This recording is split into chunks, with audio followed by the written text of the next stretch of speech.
Assalamualaikum warahmatullahi wabarakatuh. Perkenalkan, nama saya Arfiana Nurul Akilah dari kelas Mikrobiologi Pendidikan Kimia UIN Wali Songo Semarang. Nah, pada pertemuan kali ini saya akan membahas mengenai penyakit karena pangan dan sumber kontaminasi pangan. Nah, untuk materi pertama yaitu faktor penyebab terjadinya penyakit pangan. Untuk faktornya yang pertama, kemajuan bidang industri menyebabkan rantai makanan menjadi semakin panjang. Kemudian faktor yang kedua yaitu peningkatan organisasi tidak diimbangi dengan pembangunan kesehatan dan infrastruktur. Dan yang ketiga yaitu bertambah makmurnya daerah lain akan menyebabkan hewan-hewan menjadi sumber makanan. Nah, pada hal ini hewan-hewan tersebut termasuk hewan-hewan yang berbahaya atau hewan-hewan yang dilindungi itu bisa menjadi sumber makanan. Kemudian ada jalur impor. Nah, pada jalur impor ini akan memudahkan mikroba-mikroba masuk ke dalam makanan sehingga makanan menjadi tidak aman. Seperti itu. Kemudian untuk faktor yang terakhir ada westernisasi. Seperti yang kita tahu bahwa westernisasi ini lebih dikenal dengan makanan-makanan junk food atau makanan-makanan siap saji yang mana tidak untuk faktor kesehatannya sedikit. Kemudian selanjutnya mengenai penyakit akibat pangan.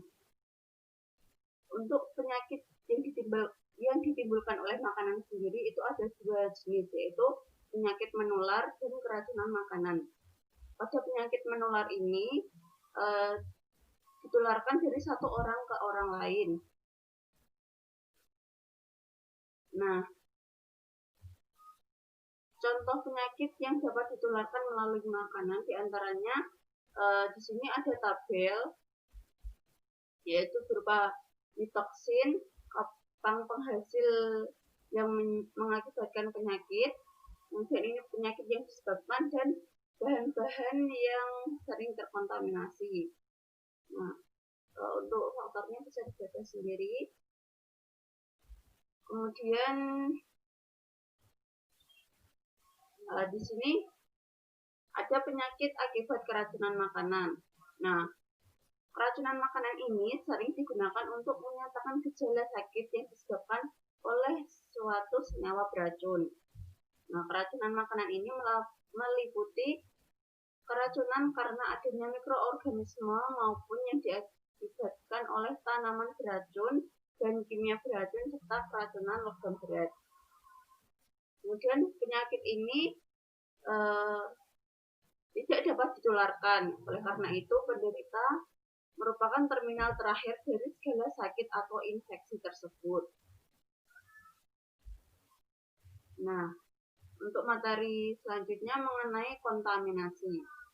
Untuk makanan yang terkontaminasi yaitu makanan yang dipersiapkan di bawah kondisi yang tidak bersih atau kontaminan dapat bersifat seperti berikut.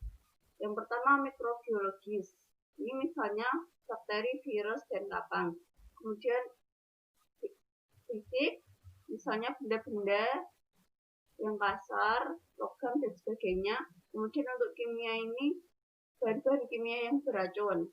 Kemudian untuk yang alamiah seperti jamur, kerang, dan sebagainya yang dapat mengandung racun.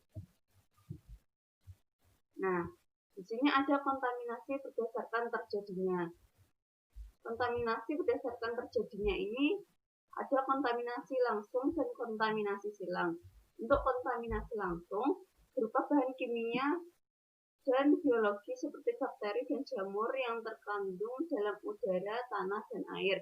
Sedangkan kontaminasi silang ini tidak dapat berpindah-pindah namun memerlukan media untuk berpindah. Nah, penyebab utama kontaminasi silang biasanya adalah manusia. Untuk faktor-faktornya yaitu personal hygiene. Apa sih personal hygiene ini? Untuk personal hygiene sendiri yaitu terjadi karena adanya kontaminasi silang. di mana bakteri menempel pada manusia dan ditularkan ke manusia lain seperti itu. Nah, dari kontaminasi dari personal hygiene ini dapat bakteri yang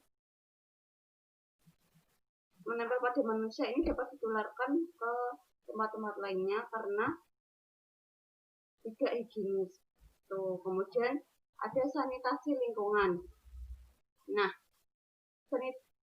sanitasi adalah tempat penjualan yang bersih sangat menentukan mutu dan keamanan makanan yang dihasilkan. Nah, pada sanitasi ini lingkungan sekitar seperti udara, debu, air, tanah, kotoran maupun bahan organik yang telah busuk dapat mencemari pangan. Kemudian suhu. Nah,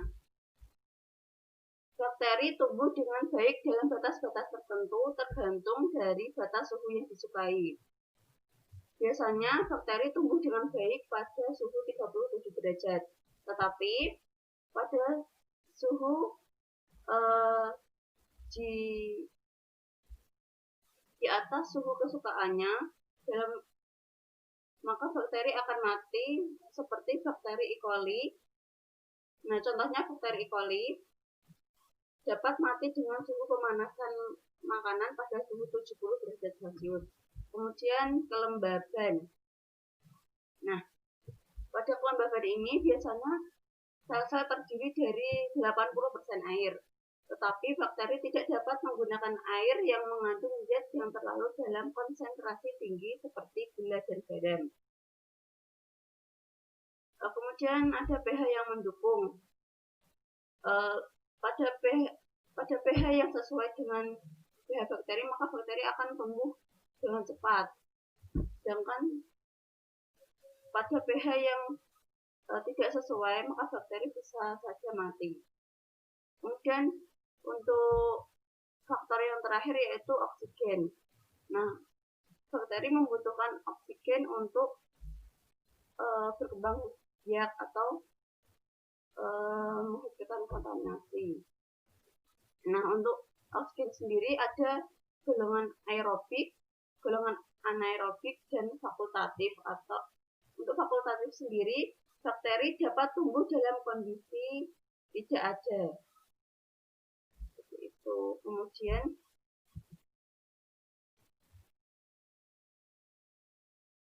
kontaminasi bakteri. Penyebab utama dari kontaminasi makanan lebih banyak pada bakteri atau bakteri patogen. Nah, bakteri patogen ini biasa disebut dengan kuman yang dapat menyebabkan keracunan makanan. Contohnya seperti salmonella, hepatitis, atau keracunan botulisme. Bakteri ini terdapat pada makanan, manusia, hewan, peralatan, dan permukaan meja atau alat. Nah, di sini ada bahan pangan potensial bagi mikroba. Di sini ada tabel contoh-contoh mikroorganisme serta bahan pangan yang mengandung mikroorganisme tersebut. Nah, di sini contohnya salmonella. Salmonella ini tumbuh pada daging ternak dan daging unggas mentah, susu segar, dan telur. Jadi untuk mengolah bahan-bahan tersebut harus sesuai sehingga bakteri atau mikroorganisme salmonella ini tidak dapat tumbuh pada bahan makanan tersebut. Jadi untuk bahan pangan itu perlu diolah sesuai dengan ketentuan agar dapat dikonsumsi dengan baik dan tidak menimbulkan. Nah, untuk selanjutnya mengenai virus, protozoa, dan parasit. Nah, kontaminan pada makanan selain bakteri juga dapat disebabkan oleh virus, protozoa, dan parasit. Nah, di sini terdapat organisme yang menyebabkan penyakit. Kemudian makanan yang dapat terinfeksi oleh virus, protozoa, atau parasit. Nah, ini gejala penyakit yang disebabkan, kemudian pencegahan-pencegahannya. bisa dibaca sendiri. Selanjutnya ini contoh-contoh yang lain. Nah, sekian materi dari saya mengenai penyakit karena pangan dan kontaminasinya. Kurang lebihnya saya mohon maaf. Sekian. Wassalamualaikum warahmatullahi wabarakatuh.